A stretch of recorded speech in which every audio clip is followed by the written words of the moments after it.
video ini kita kembali belajar pada tema 3, subtema 3, muatan pelajaran ilmu pengetahuan alam.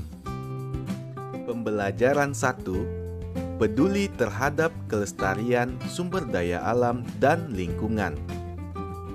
Peduli terhadap kelestarian sumber daya alam dan lingkungan sekitar dapat dilakukan dengan cara peduli terhadap hewan dan tumbuhan. Hewan dan tumbuhan memberi banyak manfaat kepada manusia. Sudah seharusnya kita menjaga dan merawatnya. Tanaman yang tidak terawat mudah terserang hama dan penyakit. Tanaman akan terlihat layu dan tidak segar, karena tanaman tersebut kurang nutrisi dan air. Jika keadaan tersebut berlangsung secara terus-menerus, maka tanaman tersebut akan mati. Hewan yang tidak terawat juga mudah terserang penyakit.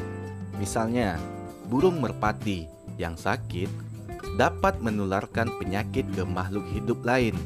Selain itu, kandang dari burung merpati yang jarang dibersihkan akan menimbulkan bau tidak sedap.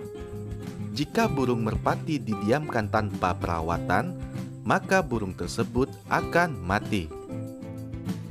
Ciri-ciri tumbuhan yang terawat dan tidak terawat. Ciri-ciri tumbuhan yang terawat yaitu daun berwarna hijau dan segar serta tidak layu. Batang terlihat kokoh dan tidak rapuh. Juga tidak mudah terserang hama dan penyakit. Ciri-ciri tumbuhan yang tidak terawat yaitu daun berwarna kekuningan hingga kecoklatan dan layu. Batang mudah rapuh dan kering. Mudah diserang hama dan penyakit sehingga permukaan daun berlubang. Selanjutnya, ciri-ciri hewan yang terawat dan yang tidak terawat. Hewan yang terawat yaitu tubuh terlihat tegak dan bergerak lincah. Bulu atau rambut terlihat bersih dan mengilat. Jika dipegang dan diusap tidak mudah rontok. Mata terlihat jernih, terang, dan tidak keruh. Sedangkan untuk hewan yang tidak terawat mempunyai ciri-ciri tubuh cenderung lemas, lunglai, dan tidak bertenaga. Bulu atau rambut terlihat kotor, kusam, dan rontok.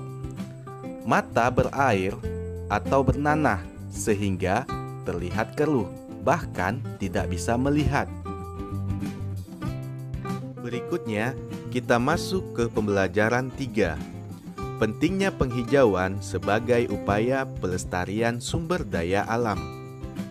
Pelestarian sumber daya alam dapat dilakukan dengan melakukan penghijauan di sekitar kita.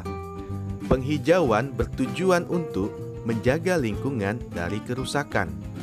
Perbuatan membenahi atau memperbaiki tanah bekas galian pertambangan atau memupuk tanah untuk mengembalikan kesuburan tanah.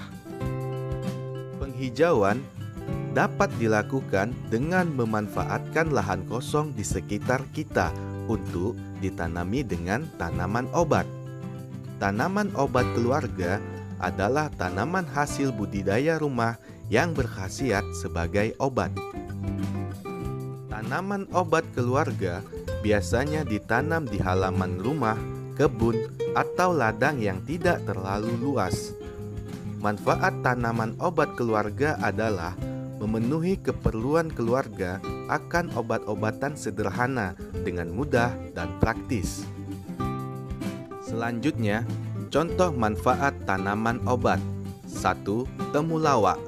Temulawak dapat meningkatkan daya tahan tubuh, mengobati sakit kuning, diare, mah, perut kembung, pegal-pegal, dan menurunkan kadar lemak darah serta mencegah penggumpalan darah. Tanaman obat yang kedua yaitu daun sirih. Daun sirih dapat mengobati batuk dan sebagai antiseptik atau membunuh kuman. Daun sirih juga berfungsi untuk mengobati mimisan. Selain untuk mimisan, juga dapat sebagai obat kumur. Yang ketiga, daun seledri. Daun seledri biasanya digunakan untuk menurunkan tekanan darah. Tanaman obat yang keempat yaitu jeruk nipis.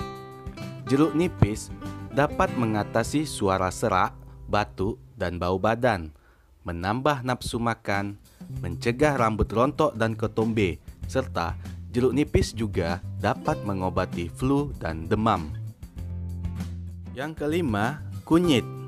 Kunyit dapat digunakan sebagai ramuan jamu, menghilangkan gatal, pencegah kanker, serta kunyit dapat menurunkan kadar lemak darah atau kolesterol. Selanjutnya, cara mencintai tumbuhan dan hewan. Pertama, tidak melukai hewan yang hidup di lingkungan sekitar. Kedua, memberi makan hewan peliharaan. Tiga, menanam lebih banyak tumbuhan di lingkungan sekitar, misalnya di perkarangan. Empat, menyiram tanaman, memberi pupuk, dan membersihkan tanaman pengganggu secara rutin. 5. Tidak merusak tanaman, misalnya dengan menebang pohon sembarangan atau menginjak tanaman.